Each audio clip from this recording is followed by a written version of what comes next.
Muy buenas tardes, muchísimas gracias por la introducción.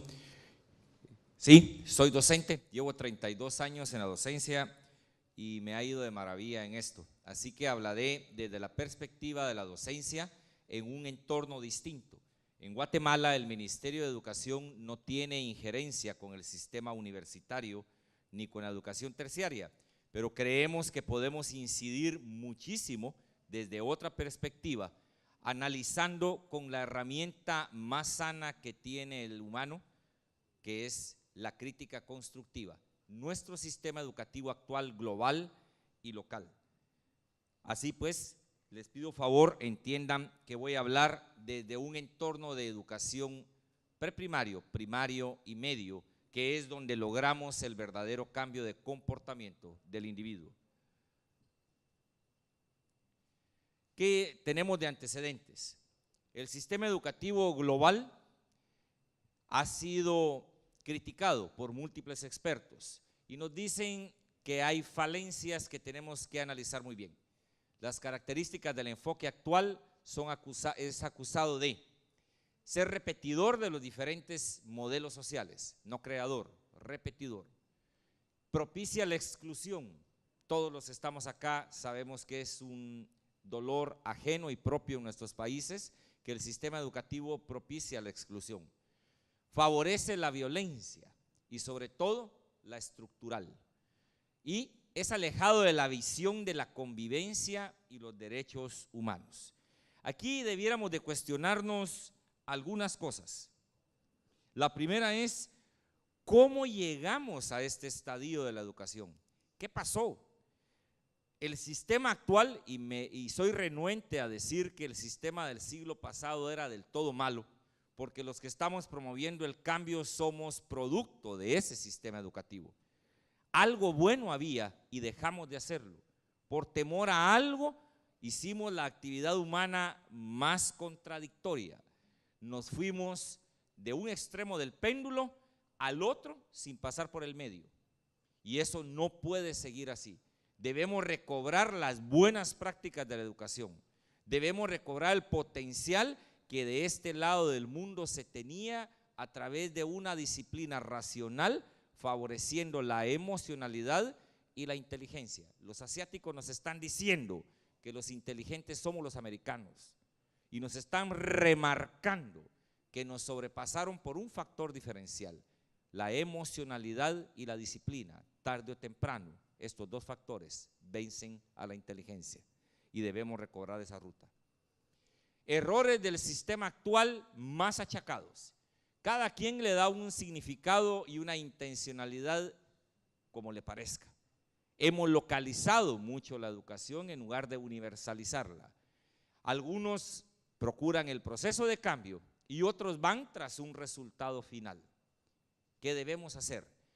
El otro error es entender la educación como un sinónimo de procesos de transmisión de conocimiento, de adiestramiento, de capacitación o de memorización. Y eso no es educar. Eso podrá ser capacitar, eso podrá ser dar algún tipo de competencia focalizada para algún tipo de acción, pero no es educar. El actual modelo no toma en cuenta el entorno de desarrollo, es decir, no es pertinente. Hemos copiado modelos y en educación eso no se vale. Si en alguna profesión el copy-paste debiera de ser prohibido, es en la educación, porque manejamos seres humanos, no fabricamos carros, no ensamblamos puertas. Creamos, fomentamos y reforzamos personalidades y eso es muy distinto. Los docentes debemos recuperar el liderazgo que perdimos. Y me acuso de culpable y copartícipe porque lo perdimos todos. Se dejó de hablar de la importancia de la educación por la importancia de la producción. Y eso es nefasto, porque nunca va a ser sostenible. Luego tenemos un conjunto de acciones aisladas. Los educadores hemos caído en un juego tan común que es hacer actividades y acciones aisladas, no hilvanadas. Y esto no es un proceso. La palabra proceso se corrompe cuando yo hago actividades aisladas. Y el otro error achacado por los expertos es que no hay claridad entre lo que se quiere obtener y lo que se puede obtener.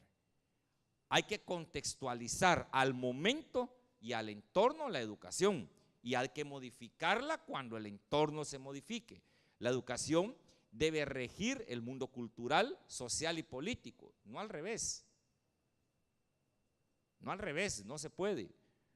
No es momento para que los políticos nos pongan políticas educativas, es momento que los docentes desarrollemos políticas educativas, porque el docente es el que vive en el aula, el docente es el que está en el aula, el docente es el que conoce y sufre en el aula.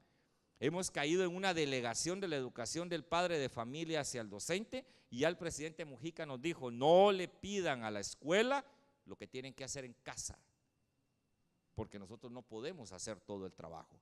Estos son errores actuales del sistema. Por favor, si alguien, ahí está. ¿Qué tenemos que tener en cuenta? La educación debe estimular y favorecer un proceso de conocimiento de su realidad personal y social. No podemos seguir generando máquinas de conocimiento. Los títulos son lindos, los formatos han cambiado mucho. Pasaron de los grandes a los pequeños y se convirtieron en lindo papel de tapiz de muchas casas. Adornan paredes, pero no cambian vidas. Y un título puede pesar mucho en una pared porque dobla un clavo, pero debiera de pesar mucho más porque modifica una vida y una región y una sociedad y el mundo entero. Debe generar una persona dueña de su ser y responsable de sus actos. Yo debo entender, si fui bien educado, que la responsabilidad no es delegable a nadie, que lo que pasa en mi entorno es culpa mía y que yo no puedo pensar que a través de cualquiera de las herramientas democráticas que queramos, como el voto, podemos culpar a alguien de lo que pasa. El verdaderamente educado sabe que es copartícipe de lo que pasa, pero para eso necesito alumnos, estudiantes que se apropien de su ser, que conozcan sus virtudes, sus potencialidades y que remarquen sus defectos como áreas de oportunidad. Debe propiciar el nacimiento de agentes transformadores de su entorno y del prójimo. La educación no genera seguidores, la educación genera líderes. La educación no enmarca, la educación amplía.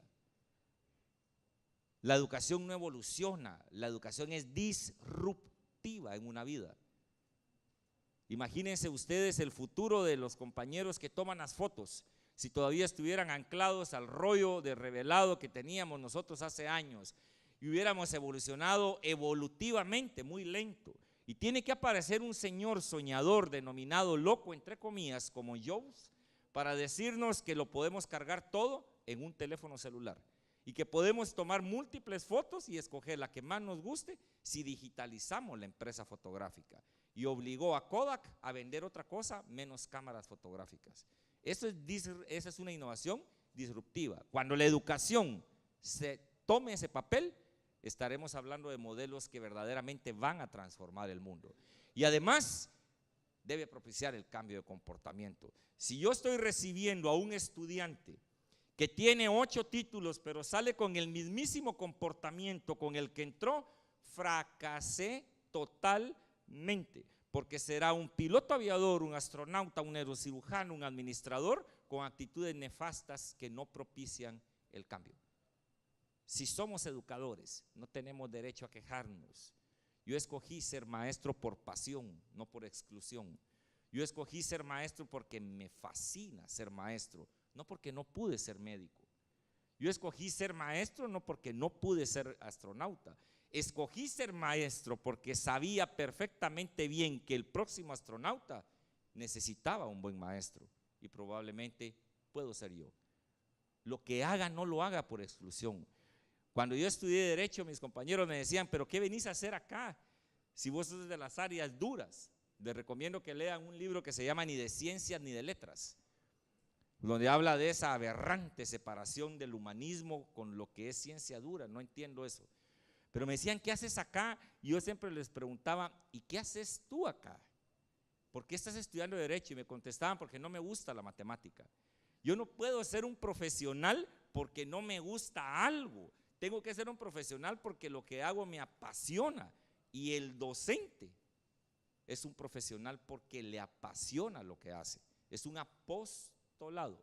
Cuando recibimos el título de maestros, entendemos que nunca, jamás tendremos ni el automóvil que pensamos de pequeños, ni la casa que pensamos de pequeños. Pero ojo, un docente no tiene historia propia, pero la ramifica a través de las miles de sonrisas de los éxitos de sus estudiantes.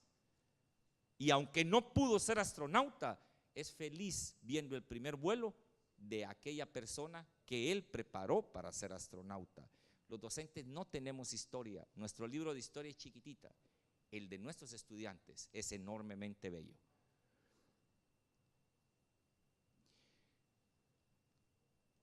Lo propuesto. ¿Qué debemos proponer? Una educación para la paz y los derechos humanos, con las siguientes características. Es continuo y permanente, desde que yo tomo al niño en preprimaria hasta que lo gradúo de alguna profesión en diversificado. No puedo encargárselo al profesor de primer año o al profesor de quinto año o decirle que lo haga el profesor de estudios sociales. Lo tienen que hacer todos los profesores, el de matemática, el de química, el de física, porque la convivencia no es ajena a ninguna de las ramas de la ciencia. Sigue siendo muy loco que los científicos nos tiramos de pedradas porque los físicos no nos queremos con los químicos, porque los químicos no se quieren con los biólogos, porque los biólogos no se quieren con los matemáticos y los matemáticos no quieren a nadie. Eso no puede ser. Eso no puede seguir sucediendo. Y entonces reaccionamos muy tarde porque el que sabe matemática, pero no puede generar un modelo para decirle cómo convivir en un país sísmico a sus conciudadanos, ¿para qué es matemático? No tiene mucho chiste, ¿no? Luego, tiene que tener un concepto, un enfoque omnipresente. Hoy, mañana, siempre y a toda hora. Desde que se levanta hasta que se duerme. Desde que se levanta hasta que no se pueda levantar. Siempre. La convivencia no es temporal. La paz no es temporal. Es permanente. Y además, tiene que tener la ganancia de ser modificador de actitudes y comportamiento. Y aquí sí doy gracias de que represento un entorno educativo anterior al universitario, porque en ese entorno podemos modificar actitudes y comportamientos del alumno. En la universidad cuesta mucho. En la universidad generalmente, como hemos logrado periodos muy cortos de cátedras y entra uno nuevo cada cierto tiempo, el cambio de hábito, el cambio de comportamiento no se logra, pero en el bachillerato, en básicos y en primaria lo logramos muy bien. Pero acá es importante entender que el ejemplo apasiona y si me ven hacerlo, lo van a vivir y si lo vivimos juntos, lo van a replicar. Cada una de las propuestas que hagamos tiene que tener como herramientas desaprender la violencia. La violencia la aprendimos. Todos crecimos en un entorno de diferente nivel de violencia y diferente grado de violencia. Hay que desaprenderla.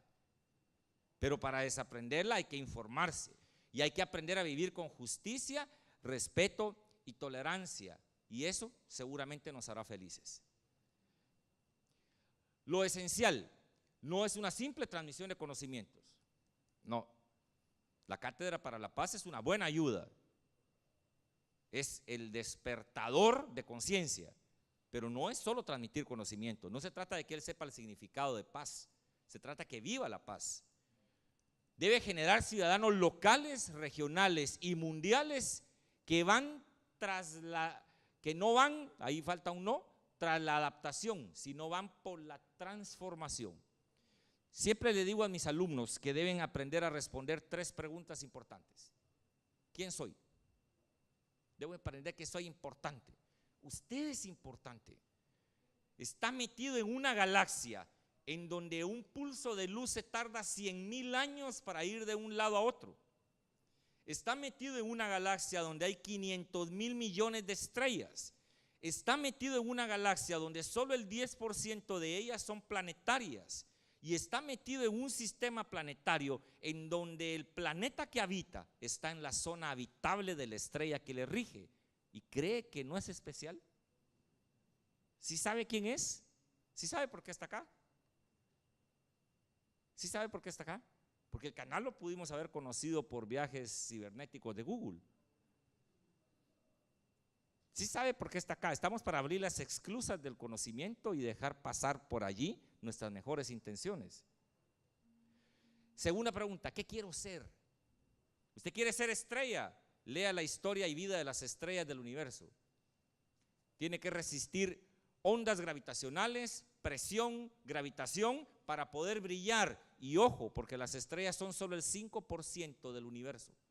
El resto es oscuro, pero armoniza cómo funciona. Y la tercera pregunta es, ¿cómo ayudo a cambiar para bien mi entorno y al prójimo? Si no podemos contestar esas tres preguntas, no vamos muy bien. ¿Cómo hacerlo? La educación para la paz y los derechos humanos debe abarcar toda esta educación que está allí. Debo educar para el desarme, para el desarrollo, para la no violencia, para la inter y la multiculturalidad, para los derechos humanos, y debe ser para la comprensión internacional. No todos tenemos las mismas costumbres, pero no es motivo para que nos tiremos los platos. La tolerancia hay que aprenderla y hay que vivirla. ¿Dónde hacerlo? Pues ahí tiene usted en dónde. Si quiere, hágalo en la escuela. Si es docente, hágalo en la escuela. Pero es su obligación hacerlo en la familia. Y es nuestra obligación hacerlo en la comunidad. Solo la escuela no puede. Es una carga muy pesada, ¿verdad? Eso siempre me atrae. Mi maestro me dijo, siempre te van a felicitar, siempre te van a reclamar cuando a un estudiante tuyo le vaya mal, pero jamás te van a felicitar cuando a un estudiante tuyo le vaya bien. Oh, lección más sabia. Si le fue bien es porque siempre fue inteligente, y si le fue mal, fui yo el culpable. Eso es sabio. ¿Me falta solo una? ¿Y por qué hacerlo? Miren, los espacios educativos para la paz contribuyen a algo, la cultura de paz, inclusión y equidad. Pero debe darse en diversos ámbitos, ya los mencionamos arriba, y atienden a varias necesidades puntuales. La educación para la paz, la educación para la no violencia y la educación en derechos humanos. Las buenas prácticas ahorran tiempo, pero hay que contextualizarlas. La educación debe recuperar el rol protagónico y debe generar líderes, no seguidores. Y voy a cerrar con algunas frases que les dejo de tarea para que San Google les ayude a encontrar cuál es el autor de las mismas. Google resuelve todo ahora, nos pierde o nos lleva a algún buen lugar, pero no es Google el malo, ojo, es quien usa Google el que puede equivocarse. La educación es y será el vehículo más potente y veloz para el desarrollo. Mientras ustedes no lo entiendan, el mundo está en aprietos. Si creemos que la empresa es la salida del mundo, estamos equivocados. Porque vamos a seguir gastando en procesos de capacitación para empresas. Yo educo para la vida, educo para ser feliz, educo para cambiar. Un proceso lo aprende cualquiera con un manual, eso no es educación. No sé qué sean ustedes, puede que sean empresarios, deportistas, políticos o puede que tengan cualquier otra ocupación, pero deben saber que los educadores no cambiamos al mundo, tan solo, únicamente, tenemos la titánica tarea de educar a quienes lo harán. ¿Se animan? Muchísimas gracias, que tengan feliz provecho.